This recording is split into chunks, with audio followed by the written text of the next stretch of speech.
হে মায়াবতী, কোন জায়গায় আঘাত করছো জানো? বুকের ঠিক মাঝখানে। এখানে তোমাকে রেখেছিলাম, খুব নিখুঁতভাবে চেয়েছিলাম তো তোমাকে।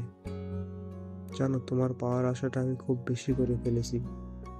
তোমাকে ছাড়া অন্য কারো কথা মাথায় আসেনি। কি করব বলো? আমি তো বেহায়া ছিলাম তোমার জন্য। নাহলে কত বকা, কত কিছু বলতে, সবকিছু সহ্য করে নিতাম।